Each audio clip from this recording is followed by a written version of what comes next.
मित्रों, आज हम वन नेशन वन इलेक्शन यानी एक देश एक चुनाव के विषय के ऊपर जो राष्ट्रव्यापी जन जागृति अभियान चल रहा है, उसी सिलसिले में आज हम यहाँ गुजरात की धरती पर अहमदाबाद में आए हुए हैं और यहाँ पर इस विषय पे वन नेशन वन इलेक्शन पर आना एक और अद्भुत और सुखद संयोग उत्पन्न करता है, क्योंकि आधुनिक वन नेशन के आर्किटेक्ट यानी एक देश के आधुनिक स्वरूप के भारत के आर्किटेक्ट सरदार वल्लभ भाई पटेल इसी भूमि के थे और इस वन नेशन को इस अमृत काल में नई ऊंचाइयों तक ले जाने के आर्किटेक्ट यानी उसके शिल्पी हमारे प्रधानमंत्री श्री नरेंद्र मोदी जी भी इसी धरती से हैं।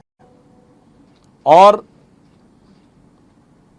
आज एक और सुखद संयोग है कि आज ही सरकार ने यह घोषणा की है कि प्रधानमंत्री जी जो इस समय आज गुजरात के दौरे पर हैं, वो सूरत में 41,000 दिव्यांग जनों को 5 किलो अनाज प्रति माह मुफ्त देने की योजना का प्रारंभ करेंगे और इसके द्वारा सूरत भारत का ऐसा पहला जिला बन जाएगा।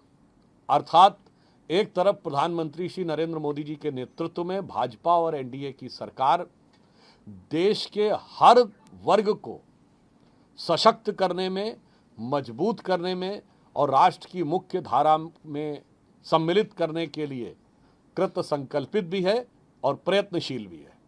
दूसरी तरफ इस concept one nation one election का विरोध जो लोग कर रहे हैं, वो राष्ट्र के हर विषय के ऊपर राष्ट्र की शक्ति को कमजोर करने का प्रयास करते रहते हैं। देखिए, चुनाव लोकतंत्र में हृदय की धड़कन की तरह है, परंतु ये हृदय की धड़कन जल्दी जल्दी होने लगे तो हाई बीपी का खतरा उत्पन्न हो जाता है।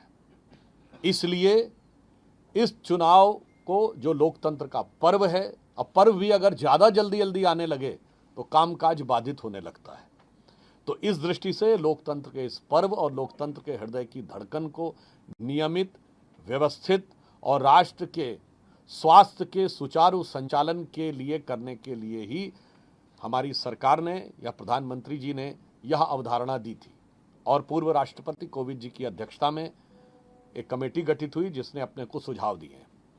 और इस विचार का जो लोग विरोध कर रहे हैं, ये वही लोग हैं जिन्होंने भारत में हर नए परिवर्तन का विरोध किया है। ये लोग वो हैं, जब मुद्रा योजना की शुरुआत हुई इन्होंने कहा कि इतने अकाउंट्स खोले नहीं जा सकते। ये लोग वो हैं जिन्होंने कहा डीबीटी नहीं हो सकता। ये लोग वो हैं जिन्होंने कहा था जीएसटी लागू नहीं हो सकता। ये लोग वो लोग हैं जिन्होंने कहा था भारत में डिजिटाइजेशन नहीं हो सकता। फॉर्मर फाइनेंस मिनिस्टर चिदम्बरम साहब का संसद के अंदर दिया गया बयान है कि भारतीय लोग कम पढ़े लिखे हैं, टैक्स हैवी कम है, कैसे संभव है कि डिजिटाइजेशन हो जाएगा।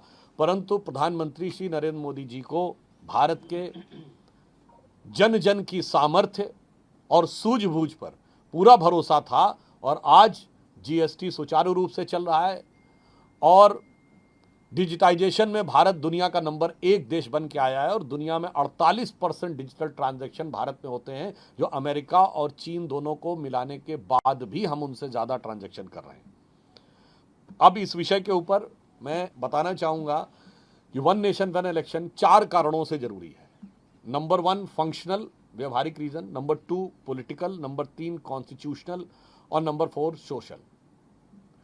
तो फंक्शनल रीजन से इसलिए जरूरी है कि व्यवहारिक दृष्टि से जो देश का सिस्टम काम करता है, यदि वन नेशन वन इलेक्शन होगा तो काम बहुत आसान हो जाएगा। जैसे पिछला चुनाव हुआ, 1,35,000 करोड़ रुपए इसमें खर्च हुए, सरकार के खर्चे में कमी आएगी।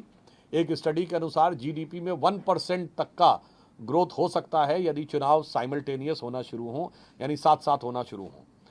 जो हमारे सुरक्षा बल लगते हैं चुनाव के समय, मुख्य रूप से उनका दायित्व लॉ एंड ऑर्डर संभालना है, ना कि चुनाव करवाना। तो बार बार जो उनको इस कार्य में लगाना पड़ता है, उससे हटकर एक बार वो इस कार्य को संपन्न कराने के बाद अपने दूसरे कार्यों की तरफ ज्यादा प्रोडक्टिव होकर देश के लिए काम कर सकेंगे। तीसरा कि उसमें जो सरकारी कर्मचारी काम करते हैं, जिसमें प्राइमरी स्कूल के शिक्षकों से लेके भिन्न भिन्न विभागों के सरकारी कर्मचारी, उनको भी एक बार काम करना पड़ेगा। इसके बाद वो मूल रूप से जो उनका काम है उस पर वो ज़्यादा फोकस कर सकते हैं।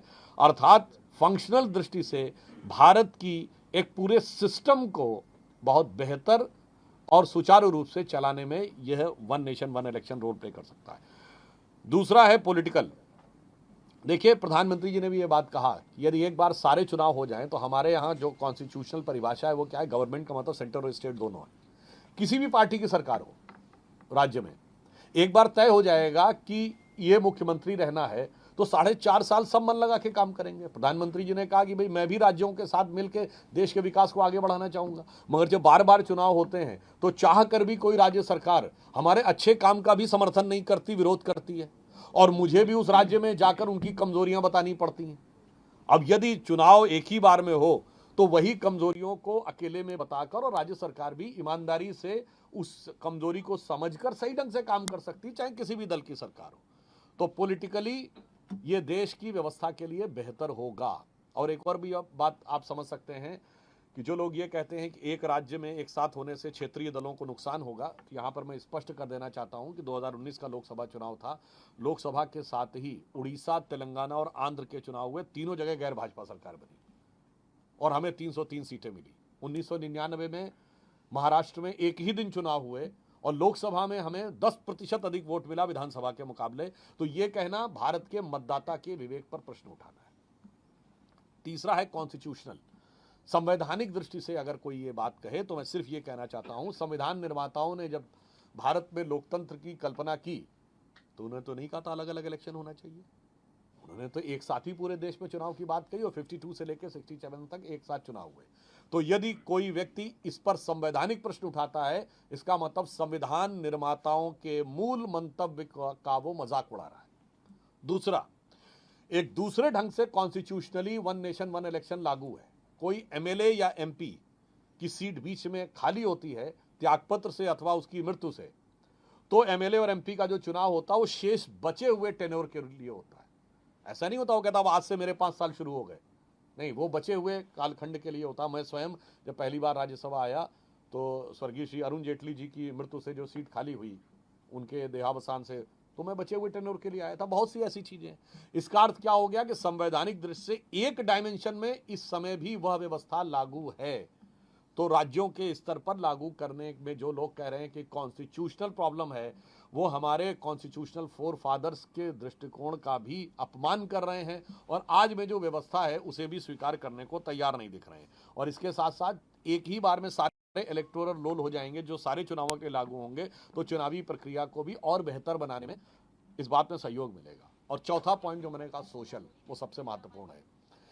देखिए, चुनाव के समय एक सरचार्ज एटमॉस्फेयर होता है जो बहुत से ऐसे तत्व जो कि देश के अंदर एक दूसरे के खिलाफ नफरत पैदा करना चाहते हैं उनके लिए बहुत फर्टाइल ग्राउंड क्रिएट करता है। और बार बार ये मौका आने पे उनके पास ये मौके बार बार मौजूद रहते हैं। यदि एक बार में चुनाव होगा तो मुझे लगता है इस ढंग की स्थितियां नहीं होंगी। जैसे मैं उदाहरण बताना चाहता हूं, जो व्यक्ति के विरुद्ध या समाज के विरुद्ध जो नफरती बयानबाजी होती है। न्यूज नेशन अब व्हाट्सएप पर खबरों के ताजा अपडेट के लिए न्यूज नेशन के इस क्यूआर कोड को स्कैन करें।